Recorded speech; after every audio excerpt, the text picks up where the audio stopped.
প্রিয় দেশবাসী, আমি খালেদা জিয়া বলছি। এই কণ্ঠ শুনে অনেকেই থমকে গিয়েছিল, অথচ বাস্তবতা ছিল পুরোপুরি ভিন্ন। এই কণ্ঠস্বর ছিল নিছকই অভিনয়, আর সেই অভিনয়ের আড়ালে চলছিল কোটি কোটি টাকার প্রতারণা। Bangladesh financial intelligence unit BFIU এর এক প্রতিবেদনে উঠে এসেছে নকল কণ্ঠে বিএনপি চেয়ারপারসনের পরিচয় দিয়ে 11 মাসে 26 কোটি টাকা হাতিয়ে নিয়েছেন এক প্রতারক। BFIU জানায়, 5 নভেম্বর থেকে 3 মাসের ব্যবধানে সিটি ব্যাংকের গুলশান শাখায় ওই প্রতারকের নামে জমা হয় 6 কোটি 37 লাখ টাকা। হঠাৎ এত টাকা জমা হওয়ায় তার তথ্য চাওয়া হয় ব্যাংক থেকে। অনুসন্ধানে নেমে চাঞ্চল্যকর তথ্য পায় BFIU।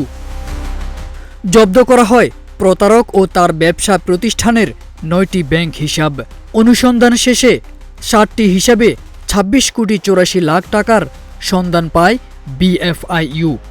এর মধ্যে নভেম্বর থেকে পরবর্তী 3 মাসে জমা হয় 11 কোটি 11 লাখ টাকা। তবে ওই প্রতারকের 2023-24 অর্থ বছরের আয়কর রিটার্নের তথ্য বলছে তার মাত্র 34 লাখ টাকার সম্পদ ছিল। তাহলে কিভাবে তার অ্যাকাউন্টে এত টাকা এলো তা নিয়ে রয়েছে নানান প্রশ্ন। তদন্তে উঠে আসে খালেদা জিয়ার কণ্ঠ নকল করে প্রতারক চক্র মানুষের কাছ থেকে টাকা দাবি করত, আর সেই সব টাকাই জমা হতো তার ব্যাংক হিসাবে।